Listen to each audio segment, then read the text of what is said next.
now available in paperback and e-readers, The Temptation of John Haynes. Give in to temptation and pick up this action-packed African-American paranormal romance. Get The Temptation of John Haynes in paperback and e-readers today. Better get the coleslaw, y'all, cause we're having us a barbecue. Some of my viewers have been requesting I make a video about Chicago Mayor Brandon Johnson. Now, I usually don't talk about the Chicago area because I don't know the subtle politics transpiring around the Chicago area the way Mr. Superboy does, because Mr. Superboy is a resident of the Chicago area and he is more aware of the nuances of the politics that transpire in Chicago. So I'd rather listen to him talk about the nuances and the racism that go on in Chicago's political circles rather than make my own commentary and make generalizations that may not be accurate as related to the Chicago area. However, because several viewers have requested I make a video about Brandon Johnson, I will make a commentary. However, if viewers want to request a video on a particular subject, I suggest they send a donation to the Cash App so that I can be paid and compensated for my time. Now, when it comes to Chicago Mayor Brandon Johnson, he was a surprise winner of the 2023 mayor's race. He was a surprise to most people and was not somebody people expected to win and be the next mayor after outgoing Mayor Lori Lightfoot. Now, Lori Lightfoot was running for a second term when she wound up losing the primary, and when she wound up losing the primary, most people expected the Hispanic man who was a conservative member of the Blue Party to be the one who would replace her. This was the person that many in the political circles of white supremacy had groomed to take Lori Lightfoot's position. However, Chicago voters surprised people, and they surprised people by going out here to elect Brandon Johnson.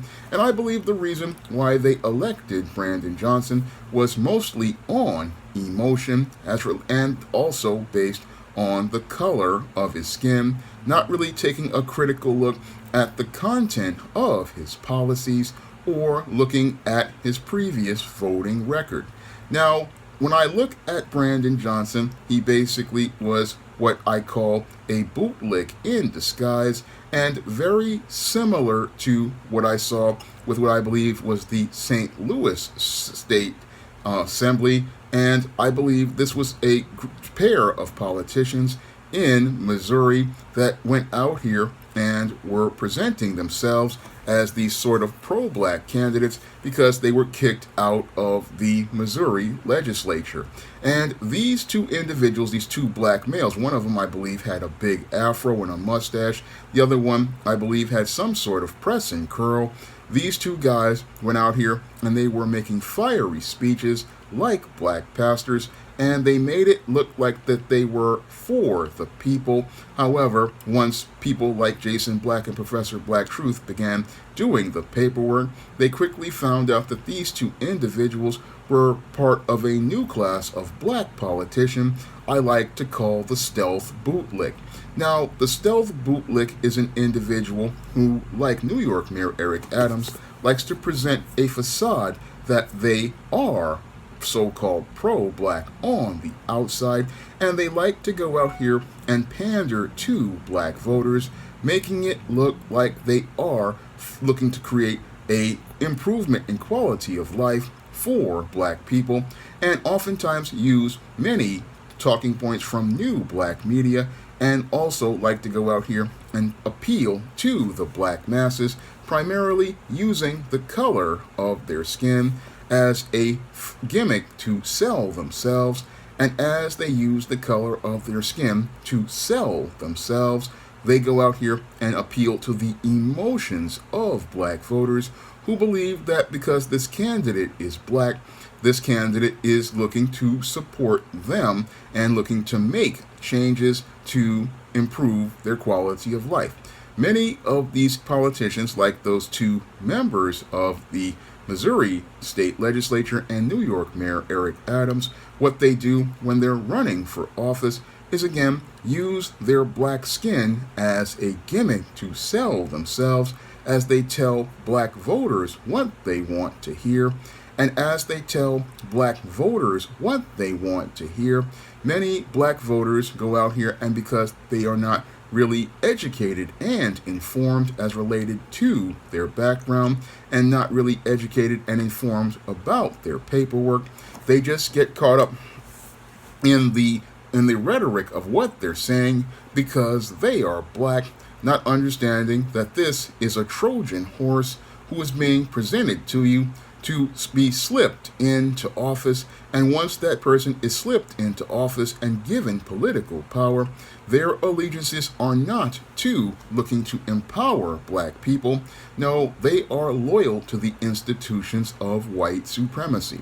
And because these individuals are loyal to the institutions of white supremacy, what these individuals want to do is go out here and provide policies that benefit their white supremacist benefactors. And once they go out here and get into office, their job is to go out here and make sure that tangibles are not given to black people. No, tangibles are given to their white paymasters who have gone out here and donated to their campaigns. And with Brandon Johnson, he is the penultimate version of one of these stealth bootlicks, and he was so stealthy that most black voters didn't even know that he was never for them. Now, Brandon Johnson presented himself as some sort of progressive and wanted to make it look like he wanted to bring change to Chicago, but he really wasn't about changing Chicago because what he wanted to do was toe the party line of the left, and he wanted to go out here continuing to maintain the dysfunctional policies of the mayors who came before Lori Lightfoot. And I say before Lori Lightfoot because Lori Lightfoot was basically a political pawn and a punching bag who was being used by the left. And as she was trying to go out here and facilitate some kind of change, this is what Mr. Superboy is saying about Lori Lightfoot, what happened was the white supremacist political machine went out of their way to demonize Lori Lightfoot and look to blame her for the city of Chicago running rampant with crime and looked to make it look like she was the one who could not get anything under control.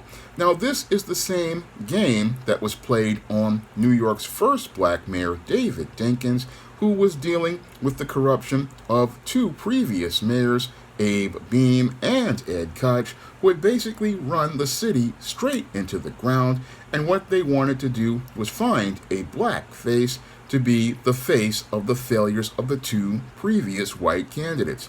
Now, Lori Lightfoot had inherited a just dysfunctional city from two previous white mayors and was made to be the fall girl as related to the entire state of Chicago. And as she was trying to make progress, sadly, Lori Lightfoot never was able to sell herself and the progress she was making due to the mainstream media going out here and demonizing her as completely incompetent.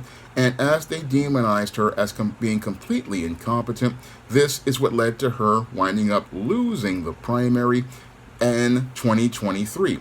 Now, what the white supremacists who run the political system wanted to do was groom a Hispanic man to be the next mayor of Chicago, because usually after they demonize the black candidate, they like to bring in a white or a non-black savior and manipulate spellbound masses into going out here and voting for that candidate. However, we had a progressive in Brandon Johnson who was black and basically was somebody who was telling black people what they wanted to hear. And as he was telling black people what they wanted to hear, many people got caught up in their emotions regarding him just being a black candidate without ever taking a critical look at his background, taking a critical look at his policies, and because they got caught up in their emotions, they wound up electing him to office. And when he got elected to office, he did the same thing that Eric Adams did and put a swerve on all of the people who he said he wanted to serve. Now, with Eric Adams here in New York, he basically went out here and put a swerve on the people the minute he got elected. Now, many people wanted to see him reverse many of Bill de Blasio's dysfunctional policies, like the vaccine mandate that really prevented a million New Yorkers from working, and go out here and try and stand against many dysfunctional Bill de Blasio policies. However, instead of standing against Bill de Blasio policies, what he did was go out here and maintain the status quo in an effort to create a covert contract between himself and higher-up politicians like Kathy Hochul and Andrew Cuomo, the former governor and the current governor, and President Joe Biden, in the hopes that he could pander his way into a higher position in the state office or a higher position that he could run for, like governor, or even a cabinet position in the Biden administration. And Brandon Johnson wanted to do the exact same thing. He pulled a swerve on Chicago voters, and as he pulled a swerve on Chicago voters, what he did was make it look like he was a progressive who was looking to make change to improve the quality of life of black voters. But when he got into office, he too went out here and pulled a swerve on Chicago voters and showed that he was looking to go out here and buck dance and bootlick to governors like J.B. Pritzker, and also was looking to try to audition for a job with the Biden administration, again wanting to make a covert contract where he believed he could go out here and get a higher political office by being appointed to a position higher up, or going out here and running for a higher political office. And the way he did that was, again, swerving the black voters, because he didn't believe that the black voters mattered. And because he didn't believe the black voters mattered, he went out here and started making statements that were more about the far left, talking about far left positions regarding crime, and also going out here and looking to give passes to many of the criminals in areas of Chicago, and really not really standing up for the black people in the area. And that's where Brandon Johnson basically pulled a major swerve on most of the Chicago residents in the black community, because again, he presented himself as someone who was looking to make progress for black people, but the way he was what he was really looking to do was pander to white supremacist politicians who were higher up by going out here and parroting their positions. Moreover, he was looking to make more excuses for those individuals. Now, that was the start of Brandon Johnson's betrayal of black Chicago residents.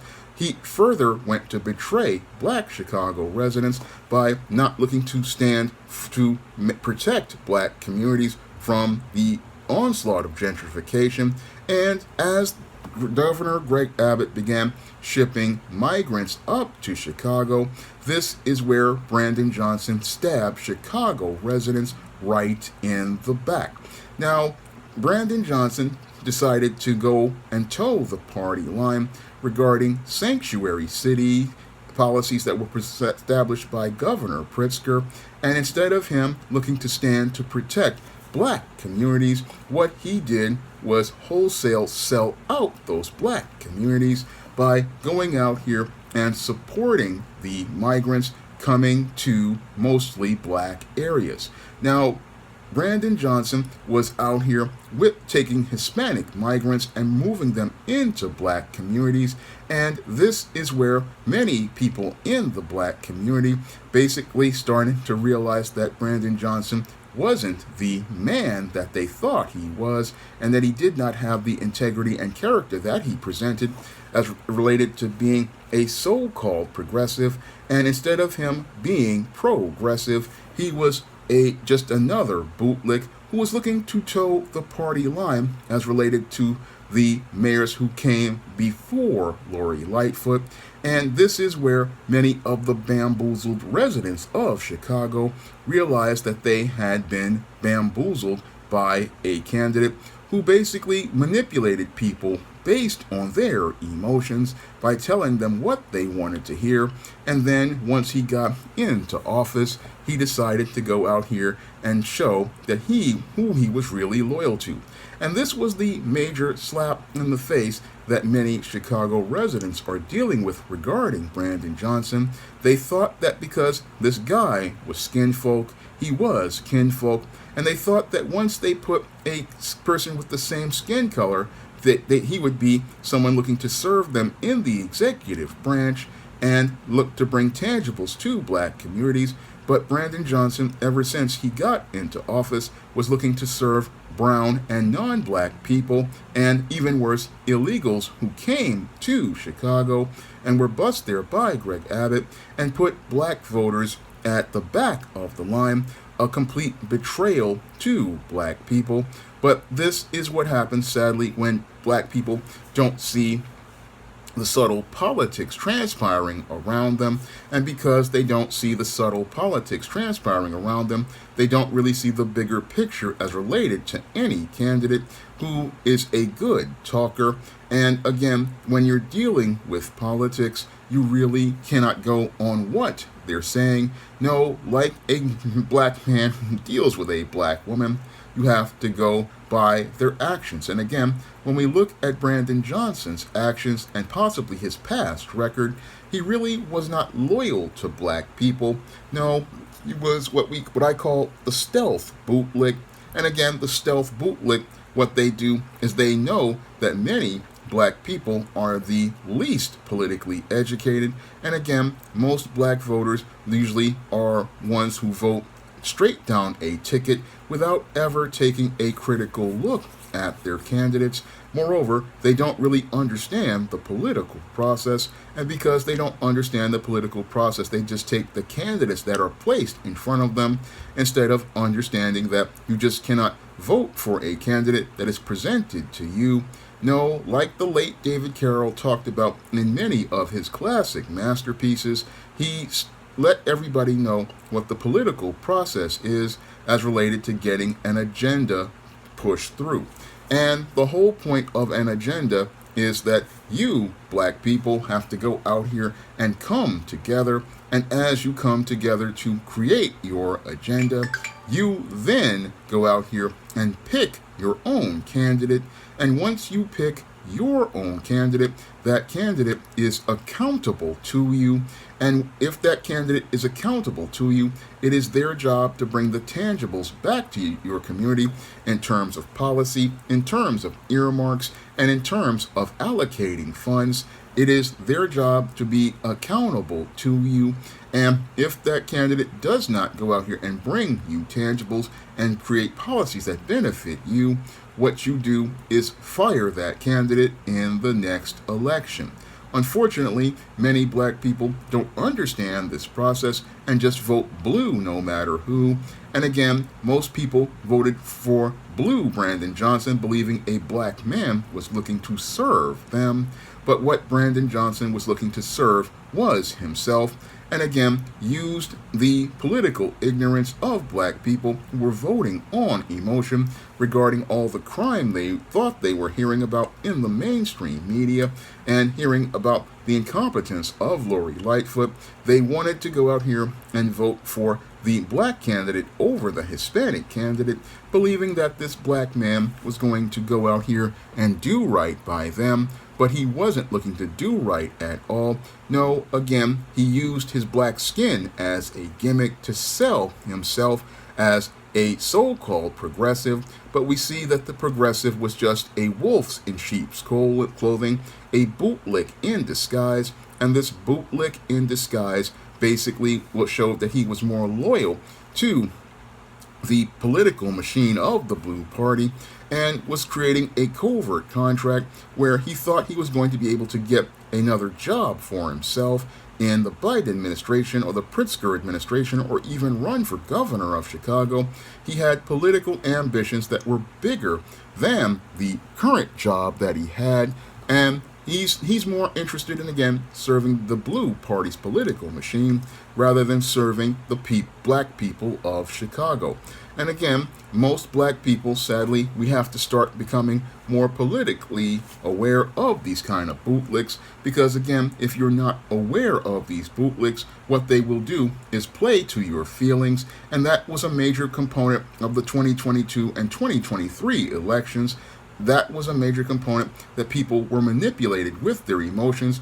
A lot of women were manipulated in the congressional races on abortion, and a lot of black people were manipulated basically on the black skin of Brandon Johnson, not understanding guys like Brandon Johnson are not for black people, because if we did not pick this individual, we did not get his paperwork to find out where he stands on a position, what happens is you get a guy who isn't looking to serve we the people, and that's the big problem with Brandon Johnson. And now we have black people protesting in the streets about the migrants being brought to their community to replace them.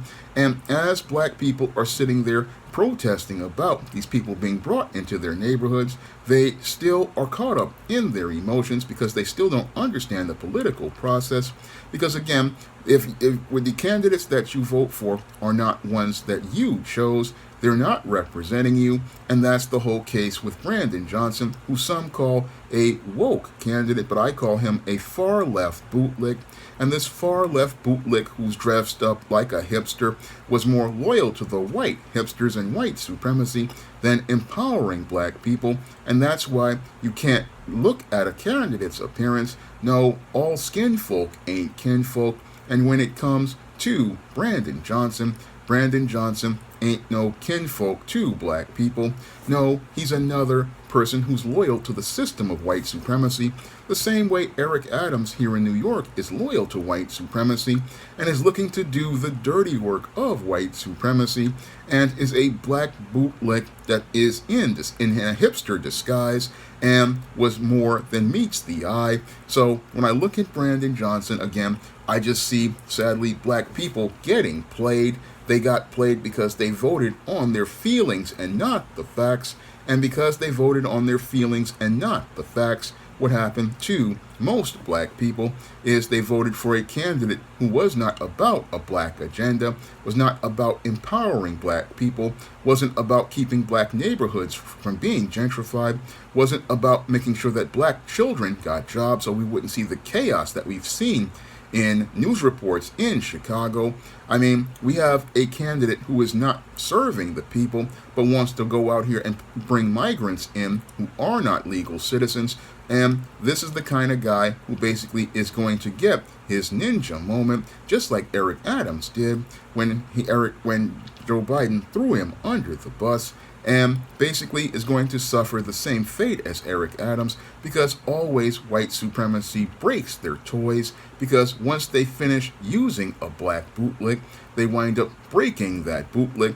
And the same thing that may happen to him is the same thing that may happen to Eric Adams, where he gets thrown under the bus, where they tell him he's not competent and not really handling a crisis or a federal indictment, or he may just get voted out of office. Because again, when it comes to guys like Brandon Johnson, the bootlick in disguise, they get a major surprise when white supremacy goes out here and pulls the swerve on them right before their eyes, because the political game is chess, not checkers. And I talk about this in depth in my novel, The Temptation of John Haynes, where I talk about the subtle politics transpiring around you, and I also talk about the whole system of white supremacy in depth and how it relates to many of these corporate types and many of these types who are in politics and how you have to be careful about how you move, because a lot of these same type of bootlicks, what they do is they're playing Candyland and they're living in a rose-colored reality where they believe they're going to be elevated, but in actuality they're going to get a bootlicks reward the same way Eric Adams is getting a bootlicks reward right now. And again, the bootlicks reward is that they eventually wind up being kicked out of office or embarrassed and humiliated the way Lori Lightfoot was humiliated and embarrassed and kicked out of office, because again, white supremacy only sees guys like Brandon Johnson as a tool, and once they finish using a tool to get what they want, they break the tool, and that is the only reward that a bootlick gets. And again, Brandon Johnson is a part of a new class of black bootlick, and again, the stealth bootlick is one we have to look out for, because the stealth bootlick is somebody who says they're skinfolk, but they're no kinfolk to foundational black Americans and don't want to empower foundational black Americans. No, all they are is about perpetuating the system of white supremacy and thinking they can get some crumbs from the slave master's table, or an extra butter biscuit, or an extra piece of cornbread. Now, viewers requested this video, and if those viewers really want to help support this channel, they need to drop a super chat, a PayPal donation, or a Cash App by clicking the links in the description box. And if you want to learn more about the subtle politics transpiring around you, you can pick up my novel, The Temptation of John Haynes, and learn more about how the subtle politics that transpire around us wind up being the things that wind up undermining us every time as related to black empowerment. And you can find that book on Amazon.com in paperback and Kindle format. You can also find it at other online booksellers like Smashwords, the iBookstore, Google Play, and Barnes & Noble. That's all I have to say for this video. You can comment, rate, and subscribe. Now available in paperback and Kindle, Vampires Stalk the Darkness of the Eternal Night. Get your copy of Eternal Night in paperback and Kindle on Amazon.com. If you're interested in making six figures, then check out Ron Armstrong's Six Figure PM program. In just 6 short weeks, you'll be trained to become a digital project manager, where you'll learn to build websites, apps, social media campaigns, and digital games. Best of all, you'll be the boss and manage your own team. No coding experience is required, and once you complete the program, you'll receive help in finding your first six-figure job. The fee for the program is extremely affordable, so check it out now at www.thesixfigurepm.com. Classes are starting soon, so you want to enroll as soon as possible. Support black-owned and black-operated digital broadcast media. www.niceradionetwork.com. Nice Radio Network, broadcasting 24 hours a day, 7 days a week.